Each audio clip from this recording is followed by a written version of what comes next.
شروع اللہ کے نام کے ساتھ جو نہایت رحم فرمانے والا ہے۔ السلام علیکم دوستو، آپ دیکھ رہے ہیں ہمارا یوٹیوب چینل منا فیملی 786۔ آج ہم آپ کو ایک سٹوری سنائیں گے۔ سٹوری ہے سمندر کے بارے میں، پانی کے بارے میں۔ اللہ تعالیٰ نے جب زمین کو پیدا فرمایا تو سب سے پہلے اس زمین پر پانی اتارا۔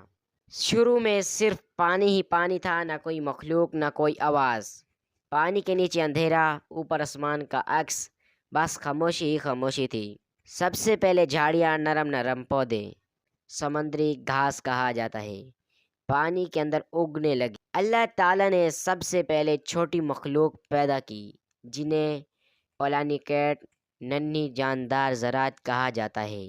یہ اتنے چھوٹے ہوتے ہیں کہ ننھی آنکھ سے نہیں دیکھا جاتا، لیکن انہیں میکروسکوپ سے دیکھا جاتا ہے۔ پھر بڑی مچھلیاں آئیں جسے ٹیونا مچھلی کہا جاتا ہے اور ساملین مچھلی بھی کہا جاتا ہے۔ اللہ تعالیٰ نے ہر مخلوق کو اپنی خوراک، اپنا عیش راستہ اور اپنی جگہ دی۔ یہ سب ایک دوسرے پر انحصار کرتی ہیں۔ سمندر میں بڑی مخلوق پیدا ہوئی۔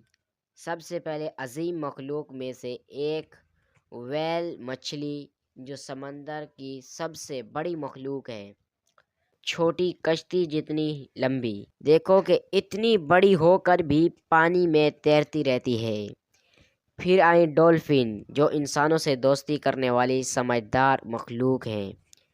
یہ آواز کے ذریعے ایک دوسرے سے بات کرتی ہیں۔ اللہ کی قدرت کے عجائب یہاں ختم نہیں ہوتے۔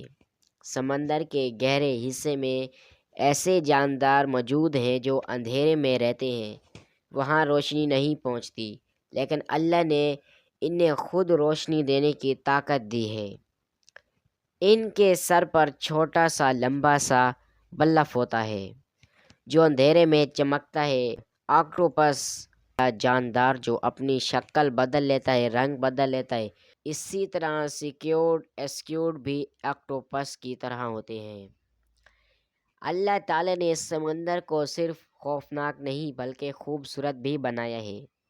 سمندر کے نیچے چھپے ہیں کورل ریف، مرجانی مچھلی، جو زندگی بزرگی پھلوں سے جڑی ہوتی ہے۔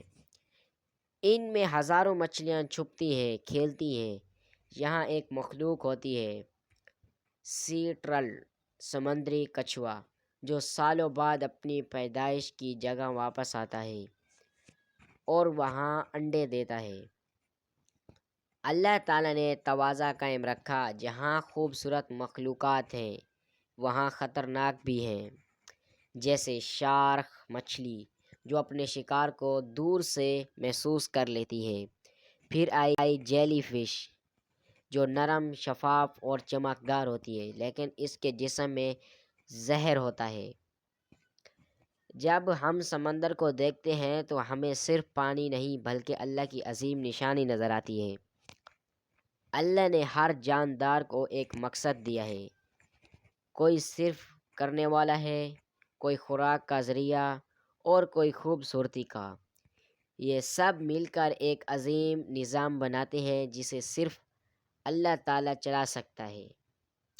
سمندر ہمیں سکھاتا ہے کہ اللہ کی بنائی ہوئی ہر چیز میں حکمت ہے، چھوٹی ہو یا بڑی، کمزور ہو یا طاقتور، سب اللہ کی ہے۔ ہمیں بھی چاہیے کہ ہم اس زمین اور اس سمندر کی حفاظت کریں، کیونکہ یہ سب اللہ تعالیٰ کی نعمتیں ہیں۔